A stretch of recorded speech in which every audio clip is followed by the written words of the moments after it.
거룩하시고 존귀하신 우리 주 하나님 아버지, 5월 가정의 달을 맞이하여 오늘은 어버이 주일로 주님의 존전에 나와서 기쁨과 감사의 예배를 드리게 하여 주심을 진심으로 감사를 드리옵나이다. 사랑의 주 하나님, 한평대동교회에 속하는 모든 성도의 가정들이 주님 안에서 화목하게 하시고 주님과 함께 기쁨이 넘치는 각 가정들이 될 수 있도록 주님 은혜를 베풀어 주시옵소서. 한평대동교회와 각 가정들이 주님의 뜻을 준행하며 주님의 뜻을 이루며 동력하게 하옵소서. 오늘도 갈급한 심령으로 주님의 말씀을, 담임 목사님을 통하여서 주님의 귀한 말씀을 받습니다. 전하여지는 그 귀한 말씀 속에서 주님의 손을 잡게 하시고 주님의 얼굴을 바라보게 하옵소서. 오늘 주신 귀하신 말씀 위에 굳게 서게 하시어 한 주간도 모든 일들이 다 이루어지며 승리케 하시옵길 원하옵나이다. 주님 말씀 안에 늘 거하는 대동교회의 성도님들이 다 되게 도와주시고 주님의 기쁨이 다 되게 도와주시옵소서. 주님만을 의지하며 이 시간 주님 앞에 나아갑니다. 우리의 예배를 주님 흠량하시고 영광을 받으시옵소서. 오늘 또 예배를 돕는 예배 위원들을 기억하시사 주님의 한없는 은총을 허락하여 주시오고 오늘 이 예배의 자리에 함께하지 못한 성도님들을 주님이 모든 것을 헤아려 주시고 긍휼을 베풀어 주시오길 원합니다. 소원하는 각가지의 기도의 제목을 가지고 고향을 방문하여 이 시간 예배에 참여한 귀한 성도님들이 계십니다. 주님 그들의 소원하는 기도의 제목들을 다 이루어 주시옵길 간절히 원하오며 이 모든 간구를 예수님의 이름으로 기도드리옵나이다. 아멘. 5월 가정의 달이 되면 설교를 해야 하는 목사에게는 작은 고민이 하나가 생깁니다. 그것은 자녀, 부모, 또 부부, 행복한 가정 등의 주제를 설교해야 하는데 사실 자녀를 먼저 떠나보낸 부모님들에게는 마음에 혹시라도 슬픔을 더하는 것이 아니겠는가. 부모님을 먼저 보낸 자녀들만 남은 부모님이 없는 가정에는 이 부모 주일이 더 슬픔을 더하게 하는, 허전함을 더하게 하는 그런 주일이 되어버리는 거 아닌가, 이런 마음에 좀 조심이 생기는 것입니다. 오늘 부모 주일에 또 부모님들을 먼저 천국에 떠나보내신 자녀들, 혹시 마음에 하나님의 위로가 있기를 바라고 또 소망이 있기를 바라고 또 주님이 주시는 오늘 말씀 안에서 또 위로와 힘을 얻게 되기를 바랍니다. 요즘 온 국민들이 안타깝게 여기는 한 사건이 있지요. 한강에서 실종해서 죽음으로 돌아온 의대생 고 손정민 군입니다. 그 아버지가 어린이날에 아들을 이제 장례를 치르고 그리고 나서 어버이날을 하루 앞두고 기자와 함께 이런 기사 대화를 나눴습니다. 어린이날 아들의 장례를 치르고 난 아버지가 기자에게 말했습니다. 아들이 없는 어버이날을 상상해 본 적이 없습니다. 지금까지 22년을 지내오는 동안 아들이 없는 어버이날을 생각해 보지 못했고 상상해 보지 못했습니다. 그 마음이 지금 어쩌면 어린이날을 지나면서 어버이날을 지나는 그 마음이 보통 마음이 아니었을 것입니다.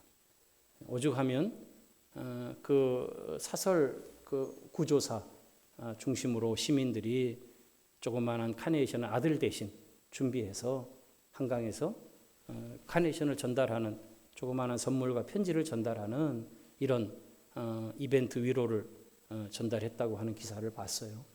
눈물의 사실은 이 전달식이었습니다. 그런 것과 사실은 같지는 않겠지만 저도 사실은 이 주제를 정해서 5월에 매주 한 주씩 이 말씀들을 나누어 가려고 하니까 이제 그런 것이 자꾸 밟히는 거예요. 그런 것이 자꾸 걸리기도 하는 것입니다.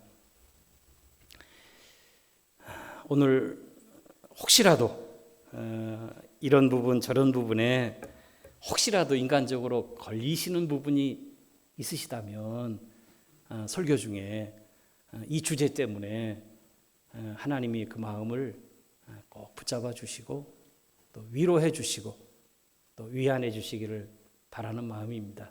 또 그런 마음으로 설교를 하고 또 그런 마음으로 또 오늘 이 주제를 저희가 다루고 있습니다. 특별히 자녀들이 멀리 있어서 또 자녀들과 함께 가까이 있는 이 효도를 받지 못하는 우리 가정들이 있습니다. 특별히 저희 구구역은 국제구역이거든요. 미국에서 오신 은퇴하신 집사님 부부 또 저 인도네시아에서 은퇴하시고 오신 또 부부 가정 뭐 이렇게 저렇게 해서 그러다 보니까 자녀들이 외국에 있어요. 아들 딸이 우리 조 집사님 가정은 미국에 있어서 이렇게 친밀하게 하지 못하는 좀 아쉬움이 있을 것입니다. 여기는 두 분만 계시니까. 그래도 두 분에게는 믿음의 자녀가 또 있지요. 믿음의 자녀가 있어서 뭐 이렇게 좀 또 이렇게 서로 뭐가 있는지 모르겠는데 어쨌든 위안이 좀 되시길 바라고, 안타까운 것은 이제 올해 결혼을 아들이 미국에서 하게 되는데 작년에 딸은 결혼을 이제 할 때 다녀오셨고 재작년에 아들 결혼식을 앞두고 있지만 결국 미국에 들어가시지 못하는 상황이 돼서 아들이 알아서 엄마 아빠 없이 결혼을 진행해라 이렇게 얘기를 하셨다고 말씀을 하셔서 참 마음에 좀 무겁습니다. 어쨌든 그렇지만 우리 두 분 위안이 있기를 바라고요. 또 우리 최상덕 집사님 가정은 또 아들이 호주에 있어서 아이가 출산을 했는데 이제 아이를 낳는데 손주도 보지 못하고 뭐 전화로만 손주 얼굴을 본 상태라고 하더라고요. 또 딸이 여기저기 국제적으로 이렇게 좀 다니느라 또 곁에 있지 못해서 만나지 못하는 아쉬움이 있는 또 우리 신유식 성도님이나 이남복 성도님이나 또 그 외에도 뭐 직장 때문에 뭐 때문에 멀리 있는 자녀들 때문에 혹시 좀 섭섭함이나 보고 싶은 허전한 마음이 있는 분들에게는 조금 오늘 좀 넉넉한 마음으로 또 위안이 되시고 또 위로가 되시기를 부탁을 드립니다. 오늘 부모주일 오늘 설교 제목에 저는 두 마리 상반된 물고기 이름을 정했습니다. 연어와 가물치. 이게 이게 두 물고기가 무슨 연관성이 있을까? 근데 얼마 전에 아침마다 제게 카톡으로 글들을 보내주시는 목사님이 있어요. 근데 이제 이분 목사님이 보내주신 글이 제게 좀 마음에 와닿았고 또 그것을 오늘 제목으로 삼았습니다. 제가 받은 카톡의 한 부분을 좀 옮겨 보려고 합니다. 어미 연어는 알을 낳은 후 한쪽을 지키고 앉아 있답니다. 이는 갓 깨어난 새끼들이 아직 먹이를 찾을 줄 몰라 어미의 살을 먹으며 성장할 수밖에 없기 때문입니다. 어미 연어는 고통을 참아내면서 새끼들이 마음껏 자신의 살을 뜯어먹게 내버려 둡니다. 새끼들은 그렇게 자라고 어미는 결국 뼈만 남게 되어집니다. 그래서 연어를 모성애의 물고기라고 합니다. 가물치는 그 반대입니다. 전해지는 바에 따르면 이 물고기는 알을 낳은 후 바로 실명을 하게 되고 그래서 먹이를 찾을 수 없다고 합니다. 이때 알에서 깬 수천 마리의 새끼들이 본능적으로 어미가 굶어 죽지 않도록 한두 마리씩 자진해서 어미 입으로 들어간답니다. 그렇게 새끼들의 희생으로 얼마간의 시간이 지나면 어미가 눈을 뜨게 되는데 그때 남은 새끼의 양은 10분의 1조차도 안 된다고 하는 것입니다. 그래서 가물치를 효자 물고기라고 한답니다. 이 물고기들을 보면서 자신을 돌아봅니다. 특히 연어 같은 모성애, 부성애는 있지만 가물치 같은 효심은 잃어버린 그런 자식은 아닌지, 부모에게 하는 만큼 자식에게 돌려받는다는 말이 있습니다. 오늘은 부모님에게 좀 더 나은 자식이, 자녀들에게는 좀 더 자랑스러운 부모가 되어 보려고 합니다. 여기까지가 제가 받은 카톡의 작은 글이었습니다. 저도 좀 저 자신을 돌아보게 되고, 우리 모두가 다 이 두 가지 물고기의 속성이 있다고 생각합니다. 한편으로는 자식을 둔 부모의 입장이면서, 또 한편으로는 부모를 향한 자식의 입장이 우리에게 연호적인 모습과 가물치적인 모습이 다 우리에게 있는 것 아닌가, 그렇게 생각할 때 이 두 마리의 물고기는 저 자신을 좀 돌아보게 하는 내용이 되었습니다. 하나님의 창조물 속 안에서 우리는 생명의 지혜와 또 우리 인생의 지혜를 많이 얻게 되는 것 같습니다. 사랑이 많고 또 피조물의 사람이 피조물의 왕관이라 보통 이렇게들 말하지만, 하지만 때로는 연어보다 가물치보다 못한 경우가 참 많을 때가 있지 않은가. 개보다 못한 우리 지난주에 이 이야기를 했는데, 그거보다 못한 사람들이 참 많지 않은가, 이런 이야기들을 우스갯소리로 하는데, 연어보다 하물며 가물치보다 못한 그런 모습이 혹 이 만물의 영장인 우리 속에 있지는 않는가 생각해 보게 되는 것입니다. 지난 금요일쯤 제가 겪은 일도 그런 일이었습니다. 3층 공방에 제가 있었을 때 갑자기 밖에서 고양이 소리가 났어요. 아주 작은 가는 고양이 소리였습니다. 그래서 이상해서 창밖으로 목을 빼고 이렇게 봤어요. 근데 뭐 보이지는 않고 그냥 고양이 소리가 계속 나요. 그래서 문을 열고 밖으로 나가서 소리 나는 쪽으로 가봤습니다.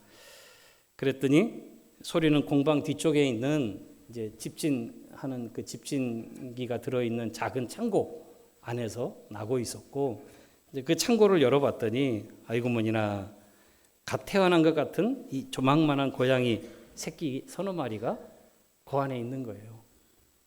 문을 여니까 어미는 놀라서 후닥닥 밖으로 뛰쳐나가고, 눈을 뜬 놈도 있고 눈을 뜨지 못한 놈들도 있더라고요. 근데 희한한 것은 이 뛰쳐나간 어미 고양이가 조금 떨어져 있는 그 매실나무 밑에 웅크리고서는 이쪽에 이 자기 새끼들이 있는 곳을 뚫어지게 보고 있어요.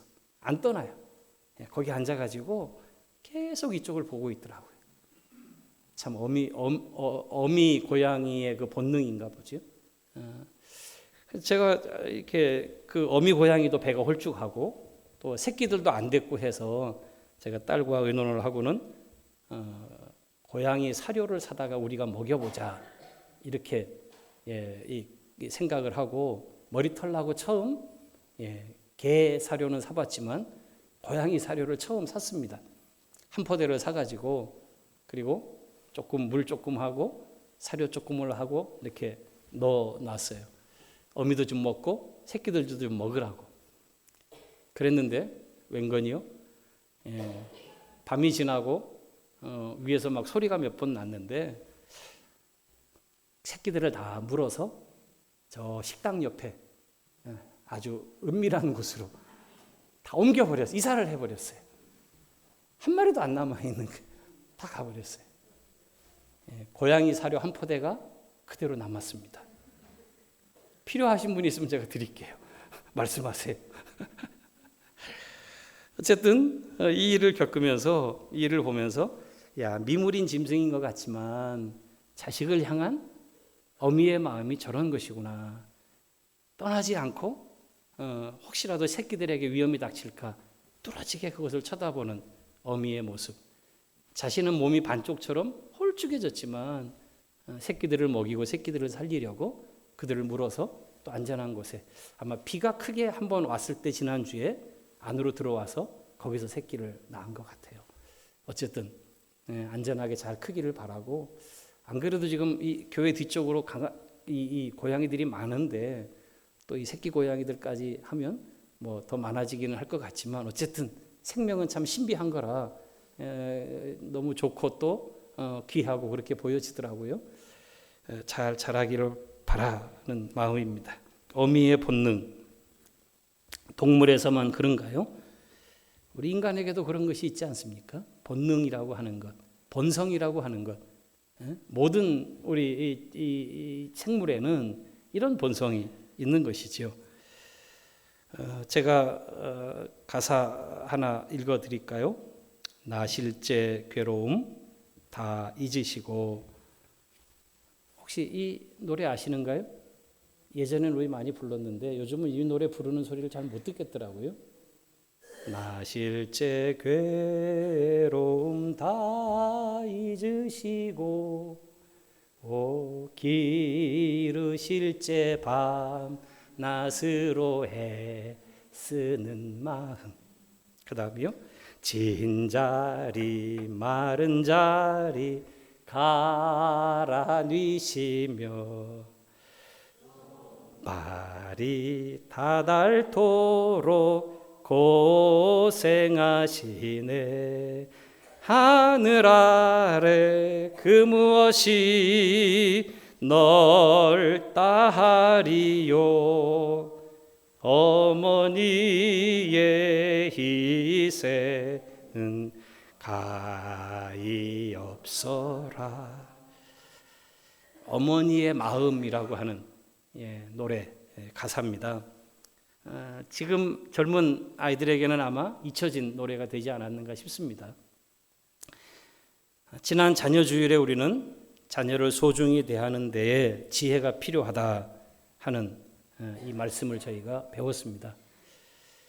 자녀를 위한다고 하는 일이 오히려 자녀를 망치는 일이 될 수 있고 또 그렇게 되곤 하기 때문입니다. 그래서 지혜의 보고인 잠언 22장 6절 말씀을 저희가 같이 읽었는데요. 마땅히 행할 길을 아이에게 가르치라 하는 말씀이었습니다. 부모를 소중히 여기는 데에도 마찬가지 필요한 것이 있다고 저는 생각되어집니다. 본능을 따라 부모를 대하는 것이 그것이 본성이고 본능이지만 부모를 의존하고 부모에게 기대고 부모에게 가까이 하는 게 당연한 자식의 본능이고 본성이지만 그러나 거기에는 마치 자녀에게 자녀를 대할 때 지혜가 필요한 것처럼 부모를 대할 때는 우리에게 신앙이 필요하다 하는 것을 저는 보게 되었습니다. 신앙, 믿음이 필요하다 하는 것을 다시 한번 생각해 되는 것입니다. 본성상 부모는 자녀를 사랑합니다. 자식도 본성상 부모를 따르게 되어 있지요. 하지만 그 본성은 어느 순간에 타락의 영향을 받습니다. 어느 순간에 죄의 그 본성은 어그러져 버리는 것을 우리는 너무 많이 보는 것입니다.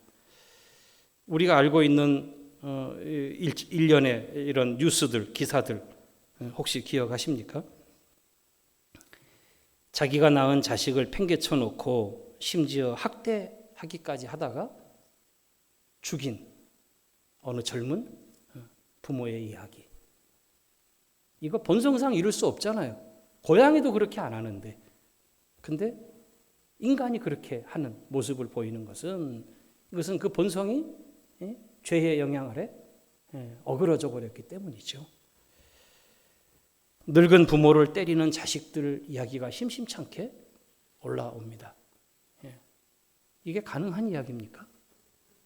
본성을 거스리는 일들이 지금 일어나고 있는 것입니다. 20대 젊은 놈이, 죄송합니다. 제가 놈이라는 표현을 썼습니다. 20대 젊은 놈이 70대 노인을 폭행한 뉴스 보셨죠? 이유가 뭡니까? 엘리베이터 타고 문 열어서 나오는데 자기 눈을 한번 봤다는 거예요. 눈이 마주쳤다는 거예요. 이게 뭔 잘못입니까? 젊은 애들끼리면 이렇게 눈 쳐다보면 눈싸움 한다고 서로 길을 세우고 이제 힘 자랑을 할 수 있는데요. 자기 아버지 버리고 할아버지 버린 노인이 지나가다가 엘리베이터가 열리고 내리고 타고 하면서 눈을 마주친 거 누가 내리나 보다가 근데 이 눈이 마주쳤다고 한참을 째려보다가 결국은 이 노인을 쫓아가서 그 노인 집 문 앞에서 노인을 때린 거예요. 근데 뼈가 부서질 정도로 때렸어요.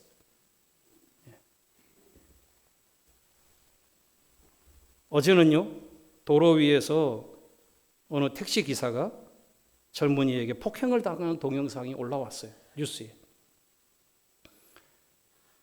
사람이 바들바들 떨고 있어요. 맞으면서. 근데 그 위에 그 노인을 계속해서 그 60대의 택시 기사를 때리는 젊은 놈이 있어요. 20대 젊은 청년이 모르겠어요. 폭력배인지 조직폭력배인지 뭐 문신을 했다고 하니까 이 건장한 젊은 놈이 택시기사를 눕혀놓고 길거리 예, 차가 싱싱 다니는 그 길거리에 내놓고 주먹으로 때리는 영상이에요. 이유를 봤더니 술을 먹고 택시를 탄 모양입니다. 근데 술을 먹고 택시를 탔다가 택시에서 그냥 구토를 했나 봐요. 예. 아이고 이러면 당연히 택시 기사가 싫어하고 잔소리하는 건 당연하지 않습니까? 아이고 이 젊은 놈이 하고서 아마 그렇게 얘기를 했든지 어쨌든지 하여튼 잔소리를 한 모양이에요. 근데 잔소리를 했다고 내려서 택시 기사를 끄집어내 가지고는 주먹으로 택시 기사를 두들겨 팬 거예요. 60대 아버지 뻘에 큰아버지 뻘에 택시 기사를 두들겨 패는 영상. 여러분 본성상 놔두면 그냥 부모를 공경한다? 아니요. 짐승은 그럴 수 있는지 몰라도 인간은 그렇게 안 되는 것 같아요. 어그러지고 죄 아래 이 본성이 하나님이 우리 안에 심어주신 이 본능이라고 하는 것이 자꾸 어그러지고 깨지는 거예요. 다른 길로 가게 만드는 거예요. 하나님이 내신 길로 안 가고 정반대 길로 가게 우리를 자꾸 충동하고 우리를 그렇게 이끌어 가는 것이죠. 모세는 구원받은 이스라엘 백성을 향해서 그들이 가나안 땅에 들어가기 직전에 한 곳을 거쳐가게 합니다. 그것은 양쪽으로 산이 있는 곳이에요. 한쪽은 그리심산이라고 하는 산이 있고 한쪽은 에발산이라고 하는 산이 있는 곳을 이스라엘 백성이 그것을 지나가게 하면서 한 희한한 예식을 거행하게 해요. 6지파씩 나누어서 축복의 산, 저주의 산이라고 하는 그리심산의 6지파, 또 에발산의 6지파를 나눠놓고 그리고 그 밑을 지나갈 때 축복의 산인 그리심산에서는 축복을 선언합니다. 그런데 에발산에서는 저주의 선언을 하는 거예요. 저주의 선언. 예. 저주를 받으라고 하는 게 아니라 이렇게 하면 너희가 저주가 있을 것이다. 하나님의 화가 있을 것이다. 라고 말하면서 그 두 말씀을 주는 길을 걸어서 이제 가나안 땅에 들어가게 되는데요. 그 일을 행하는 내용 중에 저주의 에발산의 저주를 기록해 놓은 신명기 말씀 중에 제가 한 말씀을 오늘 가져왔어요. 제일 먼저 첫 번째 저주는요, 우상을 만드는 자는 저주를 받을 것이라, 이런 말씀이에요. 당연히 저주를 받아야죠. 우상 만드는 자, 우상을 만들어서 하나님 우상 숭배하게 하는 자, 저주가 있을지어다. 예, 첫 번째 저주예요. 하나님과의 관계에서예요. 근데 두 번째 저주가 뭔지 아십니까? 제가 읽어드릴게요. 신명기 27장 16절에 그의 부모를 경홀히 여기는 자는 저주를 받을 것이라 할 것이요 모든 백성은 아멘 할지니라. 백성들을 향해서 약속의 땅 가나안 땅에 들어가는 이스라엘 백성에게 모세를 통해서 하나님께서 그들에게 저주의 선언을 하시는데 너희가 이렇게 하면 축복이 아니라 저주가 너희에게 있을 것이다 선언을 하시는데 그 저주의 내용이 뭐냐? 너희의 부모를 경홀히 여기고 부모를 무시하고 부모를 아까 이런 놈들처럼 그렇게 한다면 그 하나님의 저주가 따라올 것이다. 그리고 그 뒤에 뭘 하라? 이스라엘 백성으로 아멘 할지니라. 온 백성이 아멘 하고 그리고 거기를 지나가는 거예요. 아멘이 뭡니까? 아멘이라는 말의 뜻이 뭐죠? 네, 믿습니다. 예, 그렇게 될 줄로 믿습니다. 아멘. 예, 그 믿습니다라는 뜻이에요. 예, 그렇게 될 줄로 압니다. 네, 알겠습니다. 라는 뜻이 아멘이에요. 무슨 말입니까? 부모를 공경하지 않으면 저주가 임한다? 그것을 너희가 믿으라는 거예요. 하나님의 저주가 임한다? 반대로 부모를 공경하고 부모에게 효하는 자에게 천대까지 하나님이 복을 내리실 거다? 아멘? 무슨 말이에요? 신앙의 영역이에요. 본성의 영역이 아닌 주님이 우리에게 말씀하시는 부모를 향한 효는 본능대로 그저 마음 가는 대로가 아니라 이것은 하나님을 우리가 두려워하며 하나님을 경외해야 하는 신앙의 영역인 것처럼 부모를 향한 것도 하나님의 말씀 앞에 있는 신앙의 영역의 문제라고 우리에게 가르치고 있다고 하는 것을 본 것이에요. 구원받은 이스라엘에게 부모 공경은 믿음의 선언이고 따라야 할 법도인 것입니다. 아멘이 그래서 필요한 것입니다. 그렇다면 어떻게 이 하나님의 부모 공경의 법도를 우리가 따라가야 할 것인가? 오늘 지혜의 책인 잠언 23장에서 우리가 그것을 열은 것이에요. 오늘 22절 말씀을 다시 한번 봅니다. 22절에 너를 낳은 아비에게 청종하고 내 늙은 어미를 경히 여기지 말라. 예. 청종하고 경히 여기지 말라. 가볍게 여기지 말라. 공동번역은 이 말을 업신 여기지 말아라. 부모를 업신 여길 수 있다는 거예요. 지금 그런 시대에 그런 일들이 일어나고 있죠. 지금 세대에서.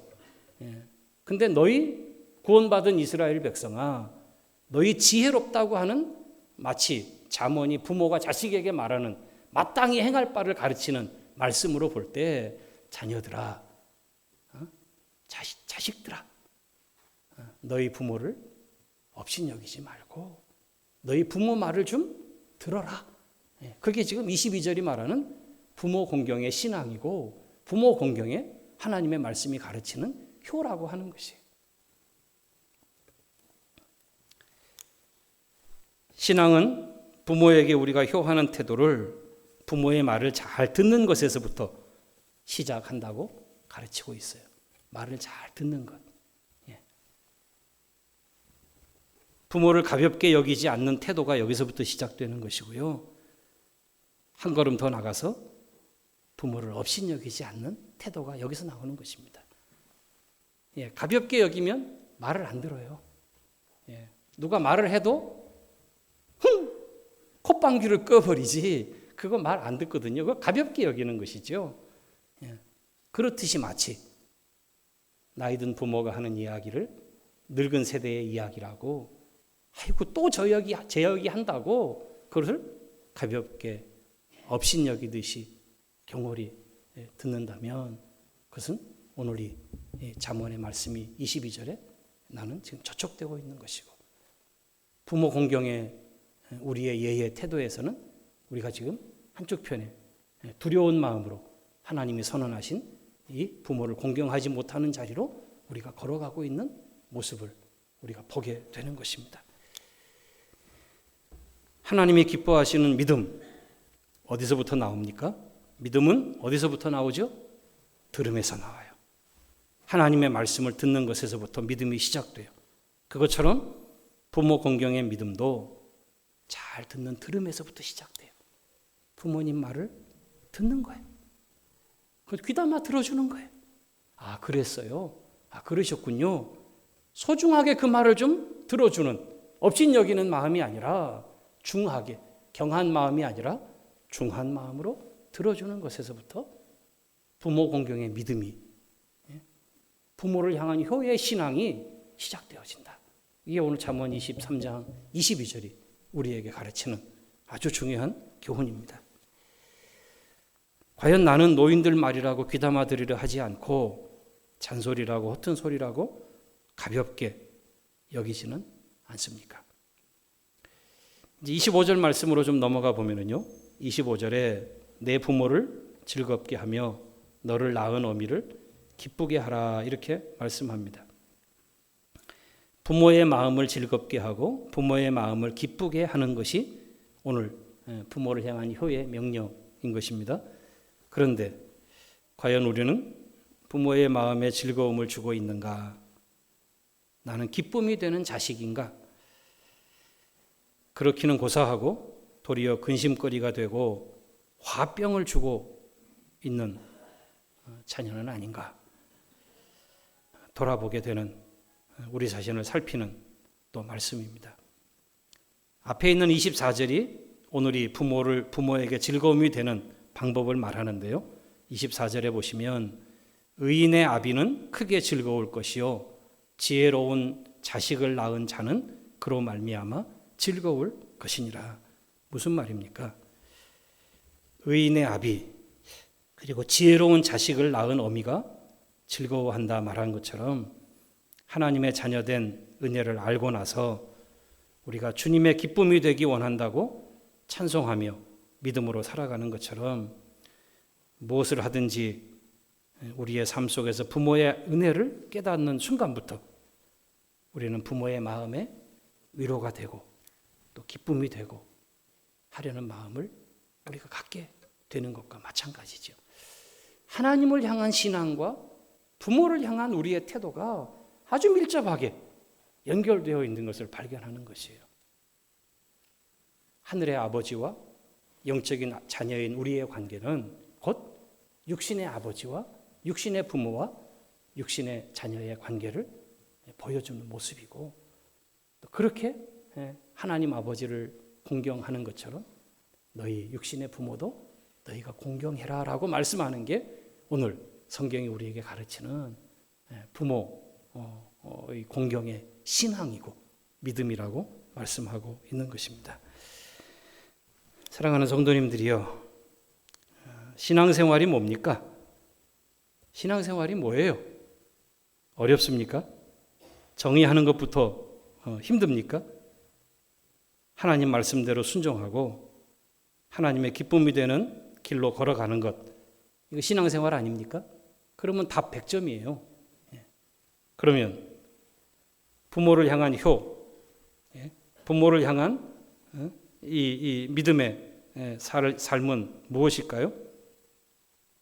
본성이 아니라 하나님의 말씀을 따라 자녀에게는 마땅히 행할 길을 가르치고 부모의 말씀을 귀담아 들어주고 존중해주고 그리고 부모의 마음에 근심이 아니라 부모의 마음이 평안하게 내가 그렇게 살아가는 것, 무탈하게 자신의 삶을 잘 지켜서 살아가는 것, 여기에 부모의 기쁨이 있고 또 하나님 믿는 신앙생활의 중심이 있고 또 이것이 하나님을 기쁘시게 하는 것일 뿐만 아니라 부모에게 즐거움을 드리는 자식의 본분이라고 오늘 성경은 우리에게 가르치고 있는 것입니다. 다른 데서 우리가 찾으려고 하는 그것을 우리가 다시 한번 마음을 돌아보면서 하나님을 섬기는 것과 똑같이 우리가 부모도 신앙으로 믿음으로 섬기는 것이구나, 이 마음을 우리 속에 다시 한번 간직한다면 오늘이 잠언 23장이 주는 이 교훈을 따라서 우리가 주님의 기쁨이 되는 자녀들이 되고 가정이 되어질 줄로 믿습니다. 제가 사진 몇 개 좀 찾아왔는데요. 지혜로운 부모들의 모습 사진 몇 장 보여드리고 그리고 이제 오늘 말씀 제가 끝내렵니다. 우리 한번 열어주세요. 전주에 뜬 현수막 하나가 있습니다. 전주에 이런 현수막이 붙었대요. 야 이놈들아, 어버이날인데 뭐 없냐? 지혜로운 부모지요. 자식으로 이렇게 효를 하게 하는 거는 지혜로운 부모입니다. 훈련시켜야 됩니다. 마땅히 행할 바를 가르치라 그랬으니까 이거 얘 됐다, 얘 괜찮다 이러고 나서 뒤에 가서 후회하지 마시고 자꾸 하게 해야 됩니다. 야 이놈들아, 어버이날인데 뭐 없냐? 이러고 좀 전화도 좀 하고 그렇게 좀 하라는 현수막이 이렇게 붙었어요. 그 다음 현수막 한번 보실래요?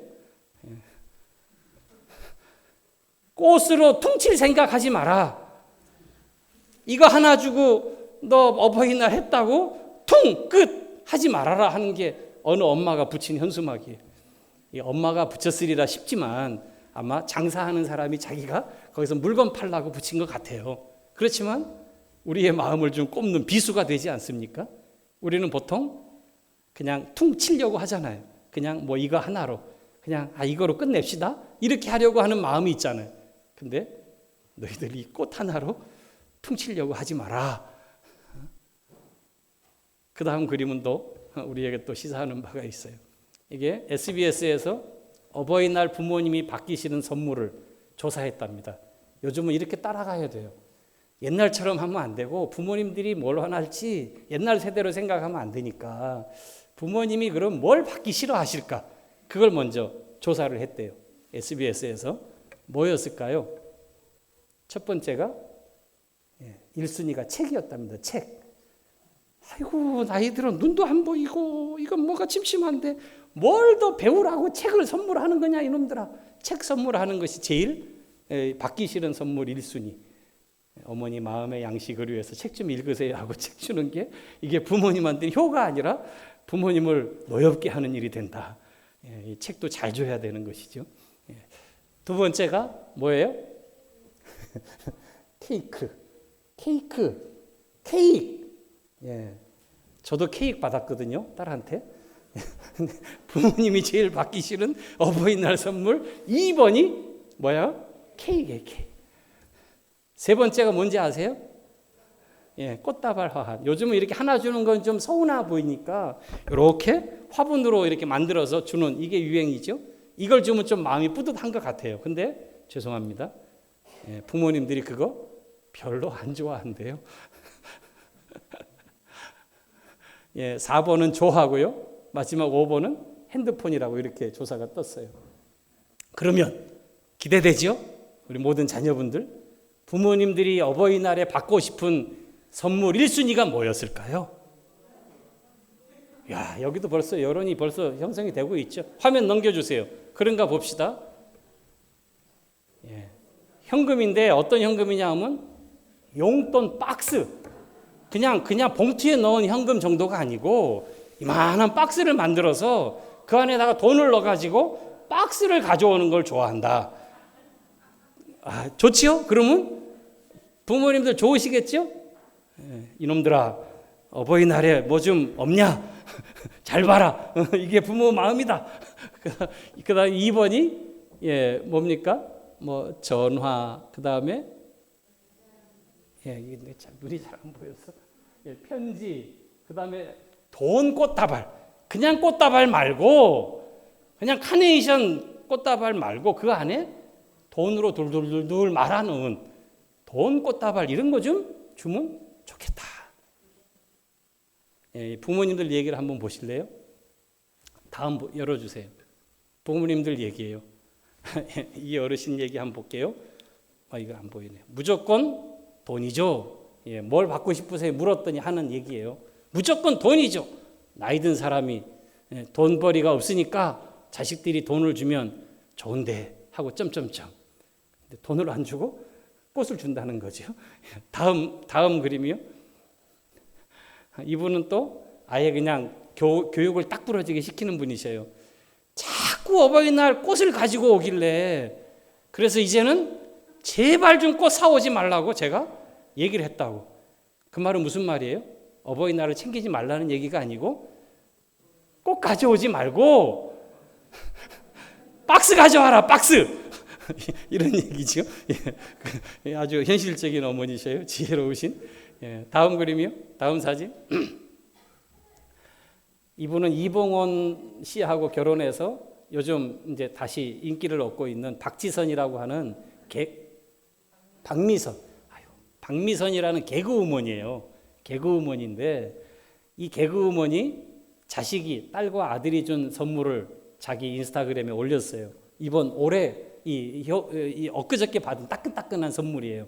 근데 무슨 선물이냐 하면 방석을 받았는데 그 방석 안에 돈이 깔린 한마디로 돈방석을 받은 돈방석. 그래서 나는 돈방석 받았습니다 하고서 자기가 올린 것입니다. 여러분 이게 요즘 세대의 부모님들 마음이랍니다. 우리가 생각하던 옛날 세대의 마음하고는 좀 많이 다르신 것 같지요? 예, 세대가 많이 바뀌었습니다. 참고하시기 바랍니다. 어제 지나가 버렸는가요? 아쉽네. 지난주에 했어야 되는데. 다음 그림 이제 끝나는 분위기입니다. 여기 좋은 어머니도 또 계셔요. 아이고 뭐 이런 거 저런 거 필요 없어요. 마음만 받아도 엄마로서는 감사하지요. 아 이분 참 좋은 어머니셔요. 마음만으로도 참 감사합니다. 그렇죠. 마음이 중요한 것이겠죠. 예수님께서는 뭐라고 말씀하시는가 하면은요. 너희 마음이 있는 곳에 모두 있다? 너희 재물도 있다. 이렇게 말씀하셔요. 마음과 우리의 정성이 따로 있지 않고요. 마음이 있으면 거기에 정성이 담기게 되고 정성이 담겨 있을 때 그것이 마음의 진중한 표현이 된다라고 그렇게 말씀하시는 것이겠죠. 예, 어쨌든 상황이 그렇지 않은 가정에는 부모는 그 마음만으로 전화 한 통화만이라도 마음에 큰 기쁨을 얻을 것입니다. 그러나 그렇지 않은 상황이라면 우리가 최선을 다해서 하나님을 공경하듯이 하나님을 기쁘게 하듯이 우리의 부모님들 믿음으로 신앙으로 우리가 그렇게 섬기는 가정들이 되어지기를 주님의 이름으로 축원합니다.